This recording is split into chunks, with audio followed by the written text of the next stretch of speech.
At first, we are sorry to say our one of colleagues is not present due to official duty. আলহামদুলিল্লাহ আমরা তিনজন আছি আপনাদের সামনে। আমরা গ্রুপ 2 খুব সংক্ষেপে আমাদের জিসটা আলোচনা করার চেষ্টা করব। সেটা হচ্ছে আমরা প্রথমে যে সিলেক্ট করেছিলাম আমাদের থিমটা, সেটা হচ্ছে hit the target and keep it stability.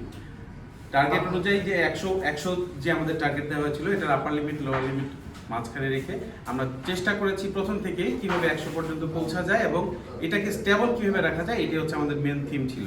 সেই থিমের এগেনস্টে আমাদের কারেন্ট সিচুয়েশন, অর্থাৎ প্রথমে যে সিচুয়েশন আমরা ফেস করেছিলাম সেগুলিকে কিছু ট্রিগার আউট করেছি। এক্সেসিভ প্রেশার ছিল, আমাদের কাজের মধ্যে প্রেশারটা বেশি দিয়েছিলাম, এটা আমাদের একটা অপারেশন ফল্ট ছিল। এবং অপটিমাম পজিশনিং হয়নি আমাদের, যে আমরা কয়েনটা নির্দিষ্ট জায়গায় রাখিনি, আমাদের রাবারটা ঠিক মতো হয়নি, আমাদের অ্যাঙ্গেলটা ঠিক মতো হয়নি, নিচের রাবারটা নড়তে ছিল। এগুলি বেশ কিছু আমাদের অপটিমাম পজিশনিংয়ের প্রবলেম আমরা পেয়েছি। লাউঞ্চিং এরর ছিল আমাদের বেশ কিছু, যে আমরা কিভাবে আসলে থ্রো করবো বা এটা নড়াচড়া করবে কিনা সেটা আমরা ভালোভাবে বুঝতেছিলাম না। এই কারণে প্রথমে হিটেই 2টা লাউঞ্চিং এরর আমরা পেয়েছিলাম। এবং টুইস্টেড ইলাস্টিক ছিল, ইলাস্টিকটা একটু আমাদের অনেক সময় টুইস্ট হয়ে গিয়েছিল ভাঁজ পড়ার কারণে বা কাগজের টানার কারণে। তো এগুলি বেশ কিছু আমাদের কারেন্ট সিচুয়েশনকে ওভারকাম করার পরও আমরা প্রথমবার অ্যাচিভমেন্ট ছিল 65%। এরপর যখন আমরা এটা নিয়ে কাজ করলাম, কাইজেন ইমপ্লিমেন্ট করার জন্য আমরা প্ল্যান ডু চেকের মধ্যে যখন আমরা শুরু করলাম এই কাজটা, তখন আমরা বেশ কিছু প্রবলেম আমাদের পিকচুয়াল যে এগুলি এসেছে, ওয়াই অ্যানালাইসিস, তারপরে প্যারেটো ডায়াগ্রাম, এরপরে হিস্টোগ্রাম, কন্ট্রোল চার্ট, এগুলি ইউজ করার পরে বিশেষ করে আমরা যখন ওই ফিশবোন অ্যানালাইসিস করেছি, অনেকগুলি প্রবলেম ম্যাটেরিয়াল মেথড মেশিনের মাধ্যমে ফোরামের মাধ্যমে আমরা নিয়ে আসছি।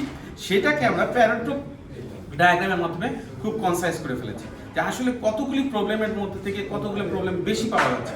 তখন আমরা দেখলাম 80-20 রুলসটা খুব এখানে কাজ করেছে।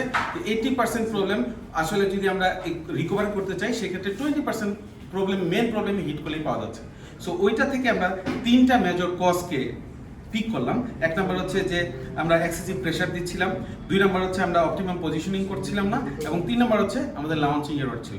এই 3টার মধ্যেই আমরা দেখতে পাচ্ছিলাম যে 71% এরর এর মধ্যে ছিল। সো এর ক্ষেত্রে আমরা কাউন্টার মেজার প্রথম কাইজেনের মাধ্যমে যেটা নিয়ে আসছি, সেটা হচ্ছে আমরা কিছু প্রথমে R&D করেছি। R&Dর মধ্যে আমাদের এই পজিশনিংগুলি R&D করেছি। আমাদের নিচের যে রাবারের পজিশনিং ছিল সেটাতে R&D করেছি। আমাদের পজিশনিংয়ের মধ্যে আমরা বেশ কিছু মার্ক করেছি, এবং একই সাথে সবচেয়ে ইম্পর্টেন্ট হচ্ছে একটা এসওপি ডেভেলপ করেছি, যেটা কিনা ওয়ার্কার ফ্রেন্ডলি এসওপি। আমরা দেখেছি সবাই অনেকেই কাজ করেছে, সবগুলোতে ইংলিশ এসওপি দিয়েছে, বাট আমরা মনে করি আমাদের বাংলাদেশের পরিপ্রেক্ষিতে, এসএমই পরিপ্রেক্ষিতে বেশিরভাগ লোকই অশিক্ষিত এবং এডুকেশনাল লেভেল নিচে, তাদের বোঝার জন্য পিক্রিয়াল এসওপি দরকার। সেই সেন্সে আমরা কিছু বাংলা এসওপি তৈরি করে আমাদের এখানে পুট করেছি, এবং এরই মাধ্যমে আমরা আমাদের যে পরবর্তী স্টেজের কাইজেনের যে আউটপুটটা, সেটা পেয়েছি 85%। আমি এখানে আমার প্রেজেন্টেশন শেষ করছি, এরপর আমার ভাইয়া নেক্সট প্রেজেন্টেশন আসছে। ওকে, থ্যাংক ইউ। আমাদের আসলে আমরা যে ধাপে ধাপে যেটা করেছিলাম, যে আমরা প্রথমে ফার্স্ট আমাদের থিম সেট করা, তারপরে আমাদের থিমের মধ্যে যেটা অলরেডি বলেছে, এরপরে আমরা হচ্ছে প্ল্যান করেছি আমরা টার্গেট সেট করা, আর টার্গেট সেট করার পরে আমরা প্রিলিমিনারি এটাকে এক্সিকিউট করেছি। এরপরে যে আমরা ফার্স্ট ফেজে যে প্রবলেমগুলো পেয়েছি, সেগুলোকে ফিশবোন, প্যারেটো ডায়াগ্রাম দ্বারা আমরা ন্যারো ডাউন করে নিয়ে আসছি, এবং এরপরে ওয়াই অ্যানালাইসিসের মাধ্যমে আমরা কিছু কাউন্টার মেজারও বের করে নিয়ে আসছি। এবং আমাদের যেটা হচ্ছে প্রথম 2টা স্টেপ আমরা যখন পার করেছি, এরপর আমরা যেটা দেখতে পেলাম, আমাদের ফার্স্ট ফেজে যেটা ছিল আমাদের 65% ছিল আমাদের টার্গেট হিট।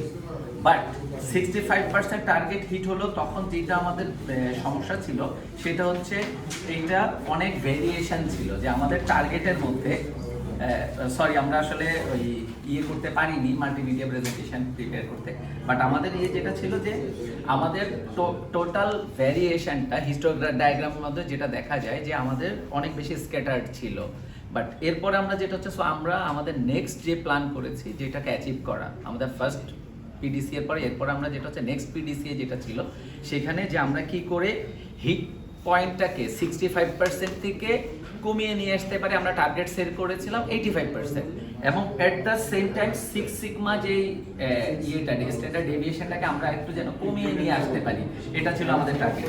সো আমরা সেকেন্ড ফেজে যেটা হয়েছে, সেকেন্ড ফেজে এইটার উপর বেস করে আমরা যেটা করেছি, আমার ভাই যেটা বললেন যে আমরা এসওপি ডেভেলপ করা, ট্রেন করা, ক্যালিব্রেট করা মেশিনকে প্রপারলি, বা ম্যাটেরিয়াল এবং মেশিনের মধ্যে অ্যাডজাস্টমেন্টটাকে প্রপার টিউনিং করা, ফাইন টিউনিং করা, সেইটা করার পরে আমরা সেকেন্ড ফেজে গিয়েছি।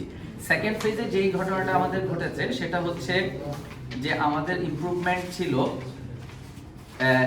এটা অ্যাকচুয়ালি ইটস লাইক মানে দেখার মতো একটা ইমপ্রুভমেন্ট ছিল আমাদের, কারণ 65% থেকে আমরা ইমপ্রুভমেন্ট করেছি হিট দ্য পয়েন্ট 95%, বাট 95% ছিল, এর মধ্যে আমাদের একটা আমরা যেটাকে 95% থাকা সত্ত্বেও আমরা যেটা ফাইন্ড আউট করেছি সেটা হচ্ছে যে আমাদের তিনজন যে পার্টিসিপেন্ট ছিল, তিনজনের মধ্যে পারফরমেন্সের মধ্যে একটা ভেরিয়েশন ছিল।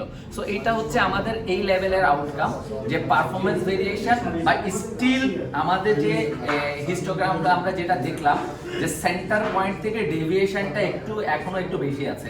সো আমরা নেক্সট ফেজের জন্য যে টার্গেট আমাদের সেট করি, সেই টার্গেটটা হচ্ছে আমরা কি করে আমাদের এই যে 95% হিট দ্য টার্গেট, এটাকে কি করে আমরা স্টেবল অবস্থায় রাখতে পারি অথবা এর চেয়ে বাড়াতে পারি।